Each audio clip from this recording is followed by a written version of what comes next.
کہ اگر انسان اس آواز کو سن لے تو اس کا زندہ رہنا مشکل ہو جائے.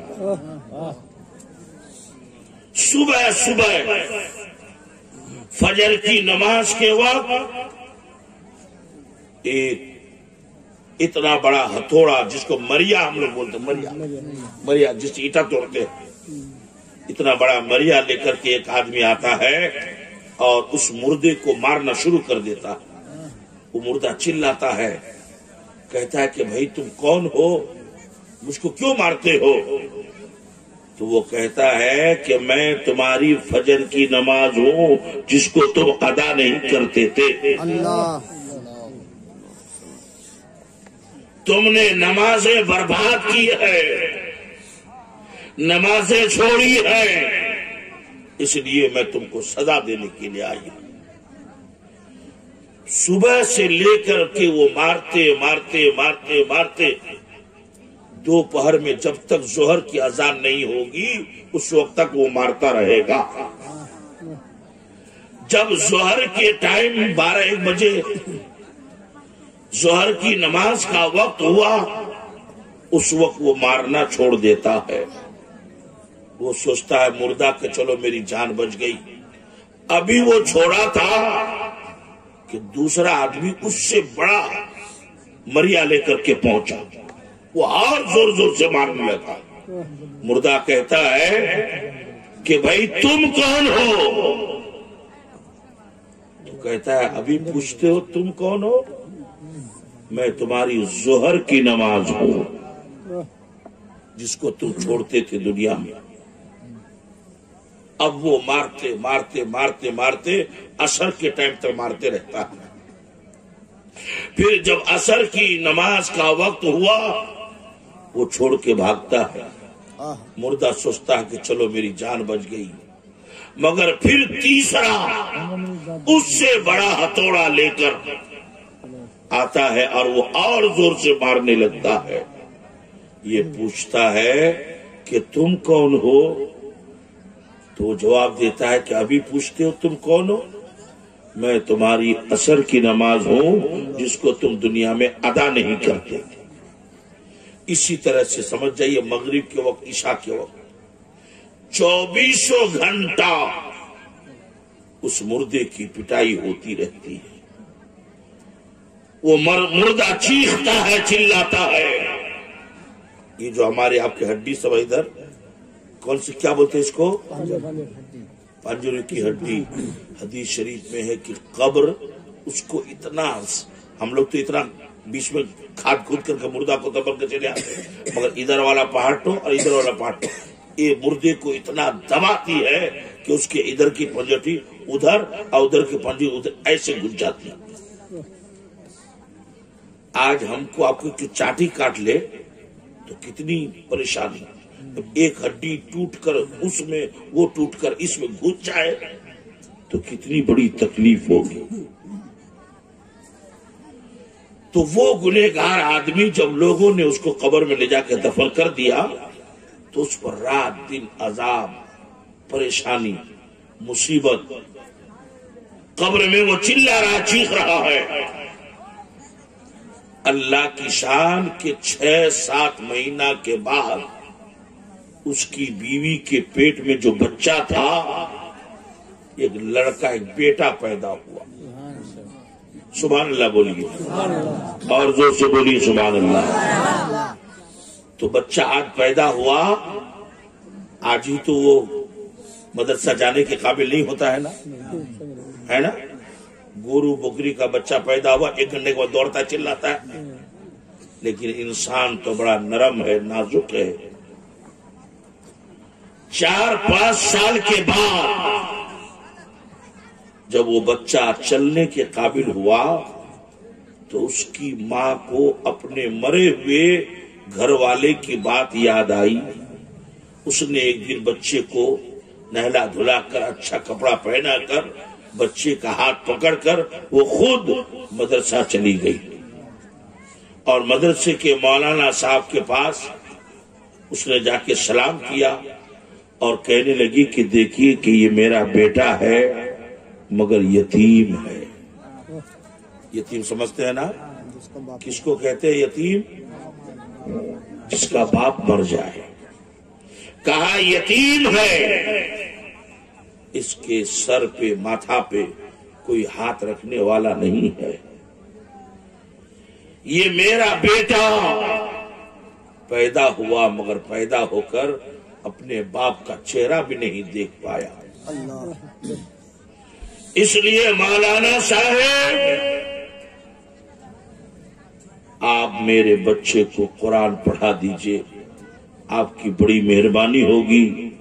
چونکہ اس کے مرحوم باپ نے مجھ کی یہ وصیت کیا تھا تو مولانا صاحب کو بھی بڑا رحم آیا کہ اتنا چھوٹا سا بچہ اور باپ اس کا ہے نہیں. تو اس کو سامنے بٹھایا اور کہا پڑھو بیٹا بسم اللہ الرحمن الرحیم. وہ چھوٹا سا بچہ ہے، آج زندگی میں پہلی مرتبہ مدرسے میں بیٹھ کر اللہ کا نام لیا، بسم اللہ الرحمن الرحیم.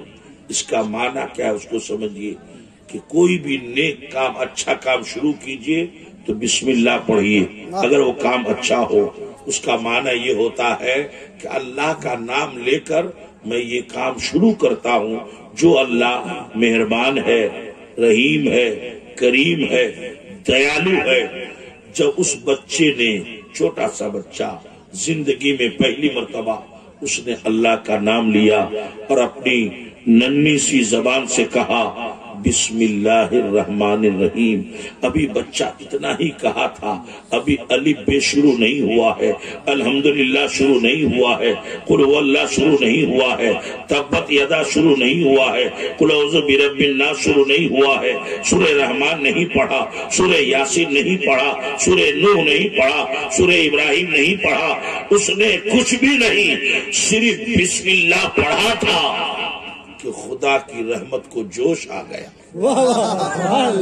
رب کو پیار آ گیا اور فرشتوں کو حکم دیا میرے فرشتوں فلاں قبرستان میں اس نام کا ایک بندہ مرنے کے دن سے لے کر آج تک عذاب میں ہے، جاؤ جاؤ اس کے عذاب کو دور کر دو، سبحان اللہ سبحان اللہ، اس کے عذاب کو ختم کر دو. تو فرشتوں نے کہا کہ اے خدا وہ تیرا بندہ تھا تو بڑا گندا، لیکن آج تیرا حکم ہو رہا ہے کہ اس کے عذاب کو ختم کر دے، تکلیف کو دور کر دے. تو کیا اس بندہ نے قبر میں توبہ کر لیا ہے گناہوں سے؟ کیا اس بندہ نے قبر میں نماز پڑھنا شروع کر دیا ہے؟ کیا اس بندہ نے قبر میں قرآن شریف پڑھنا چالو کر دیا ہے؟ کیا اس بندہ نے قبر میں روزہ رکھنا شروع کر دیا ہے؟ آخر اس نے کون سا ایسا نیک کام کیا کہ آج تیرا حکم ہو رہا ہے کہ اس کے عذاب کو دور کر دیا جائے؟ تو اللہ نے فرمایا اے فرشتوں، جو میں جانتا ہوں وہ تم نہیں جانتے ہو، جو میں دیکھتا ہوں وہ تم نہیں دیکھتے ہو، جو میں سنتا ہوں وہ تم نہیں سنتے ہو. اے فرشتوں سنو، وہ میرا بندہ ضرور گندا تھا، اس نے قبر میں نماز شروع نہیں کیا ہے، روزہ شروع نہیں کیا ہے، حج نہیں کیا ہے، زکات نہیں دیا ہے، قبر میں قرآن پڑھنا چالو نہیں کیا ہے. بات یہ ہے کہ اس کے معصوم بیٹے نے مدرسے میں بیٹھ کر مجھے اللہ کہا ہے، مجھے رحمان کہا ہے، مجھے رحیم کہا ہے، میرا نام لیا ہے. اور جس کا بیٹا یہ کہے کہ اللہ بڑا مہربان ہے، پھر اس کے باپ کو میں عذاب دوں، یہ میری رحمت کو گوارا نہیں ہے. اس کے معصوم بیٹے نے میرا نام لیا ہے، مجھے اللہ کہا ہے، مجھے رحمان و رحیم کہا ہے. میں نے اس معصوم بچے کے باپ کے سارے گناہ معاف کر دیا. حضرات محترم، آپ ذرا اندازہ لگائیے کہ جب بسم اللہ پڑھنے سے ادھر بیٹا بسم اللہ پڑھا ادھر باپ کی قبر کا عذاب معاف ہو گیا. تو جو صرف بسم اللہ پڑھے تو اتنا بڑا فائدہ ہے.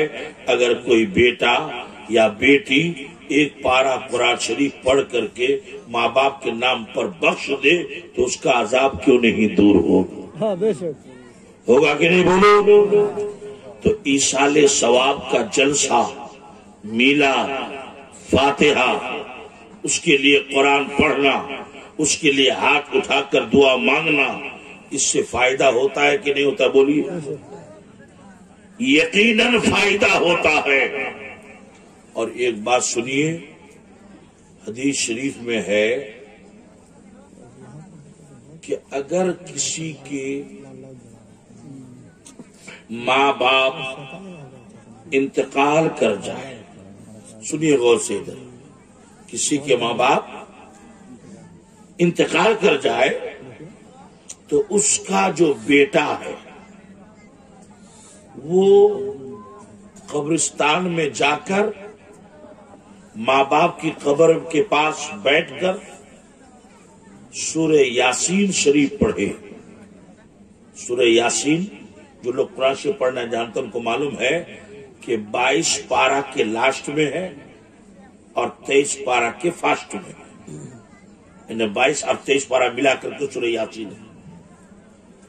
تو حدیث میں ہے کہ جو بیٹا ایک بار ماں باپ کی قبر میں جا کر سورہ یاسین پڑھے گا تو سورہ یاسین میں جتنا حرف ہے اتنا ہی ثواب اور نیکی اس کے باپ اور اس کی ماں کے روح کو اللہ تعالی عطا فرمائے. سورہ یاسین میں جتنا حروف ہے. اب سوال یہ ہے کہ سورہ یاسین میں کتنا حروف ہے؟ یعنی الف بے تے سے یہ سب کتنا ہے گنتی کر کے سورہ یاسین میں؟ تو بزرگوں نے لکھا ہے کہ سورہ یاسین میں 3000 حروف ہیں. کتنے حروف ہیں؟ 3000.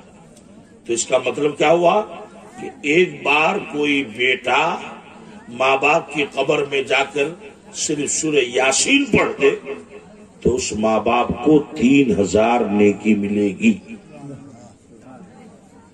لیکن یہاں پریشانی یہ ہے، مصیبت یہ ہے کہ بڈھا مر گیا، 5 تو بیٹا ہے، بڑا والا کہے گا کہ ہمارے پاس ٹائم نہیں، ہم تو دنیا صاحب ہیں نیتا جی، تو ہم کو تو جانا پڑے گا پارٹی آفس، وہ ویسے ختم.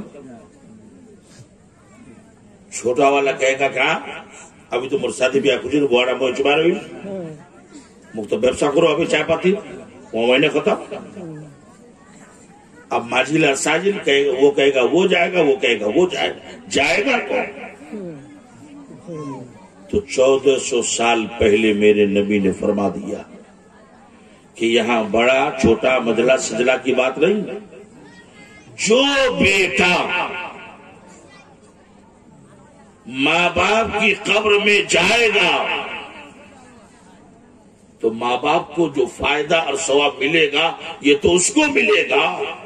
یہ بیٹا جو جائے گا آئے گا تو اس کا جانا اور آنا بیکار نہیں ہوگا، بلکہ جو صرف اپنے گھر سے نکل کر قبرستان جائے اور باپ ماں کی قبر پر سورہ یاسین پڑھ کے واپس آئے تو اتنا کرنے سے اس بیٹا کو اللہ تعالی ایک حج کے برابر ثواب عطا فرمائے.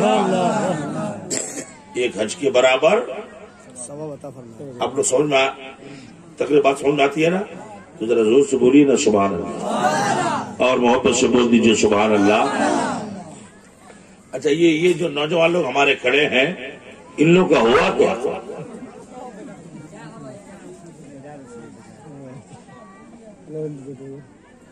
بھیا چائے والا تھوڑا تھا، آپ اور پیچھے چلے جائیے تاکہ جو چائے پیے گا تو ادھر ہی پی لے گا، کم سے کم نظر کے سامنے سے تو نہیں.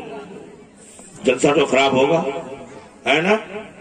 جلسہ میں ہم کو 5000 10,000 50,000 آدمی نہیں چاہیے، 10 آدمی اور ٹھیک سے سنے جلسہ کامیاب. ترکی بڑی اللہ ہاں تم اپنا لمبا کرے دو مالا مجھے مجھے چھوٹی کو رہو چینے رہے مغرا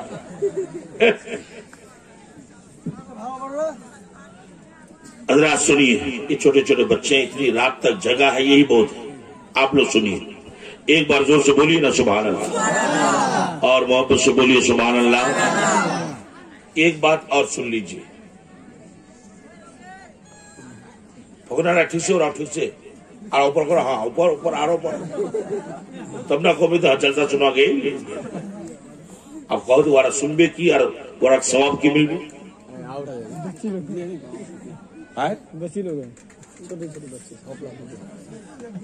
حضرات توجہ فرمائیے ایک بوڑھی عورت بوڑھی ماں بغداد شریف میں جو رات دن اللہ کی عبادت پہ گزارتی تھی نماز پڑھنا روزہ رکھنا قرآن پڑھنا تسبیح پڑھنا یہی اس عورت کا اس بوڑھی ماں کا کام جب اس بوڑھی ماں کا انتقال ہو گیا تو لوگ جنازے کی نماز میں گئے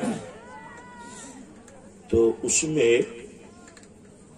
ایک چور بھی پہنچ گیا جنازہ میں وہ پھر کیا چوری کرتا تھا گورو بکری یہ سب نہیں وہ سوچتا تھا بہت چالاک تھا وہ کہ گورو بکری چوری کریں گے کو پکڑ لے گا بلا ہو جائے کیس مقدمہ ہو جائے گا ہم کو جیل میں جانا پڑے گا یہ سب جھنجھٹ ہٹاؤ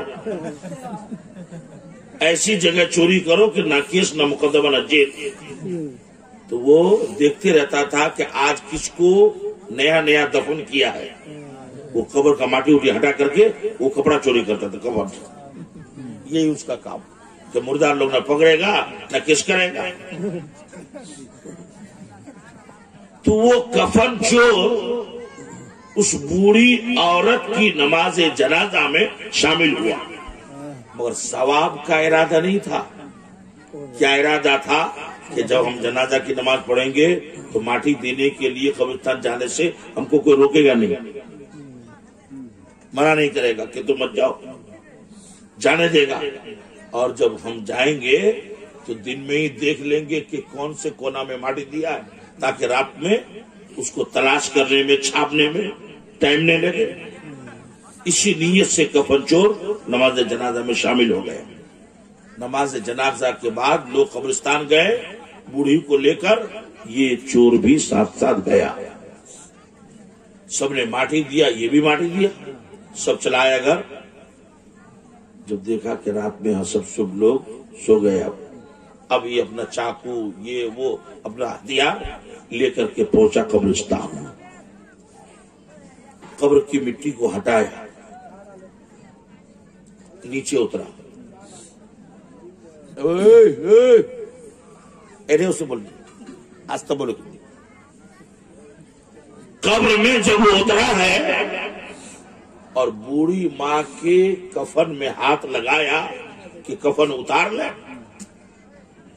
چور نے کپڑا کو پکڑا بوڑھی ماں نے اس کا ہاتھ پکڑا ابھی نہیں بولیے آپ لوگ سبحان اللہ ارے با جو بات اچھی لگی اپنے سے سبحان اللہ بولنا چاہیے سبحان اللہ تو بولتا ہے لیکن کب بولتا معلوم ہے ماں بولنا دے اون پوس مہینہ گور جلائے بھات ران سے چوراڑا ڈھیپ لگیا چاہے جول سے ہی نہیں کوئی چھوٹا لاٹھی رکھی ہے ڈھیٹکن پوری کہ ڈھیٹکن دے گتا دے جاوے چوراڑا جل دے جاوے تو تمہیں پہلے گتوا ہوگے تو سبحان اللہ کہے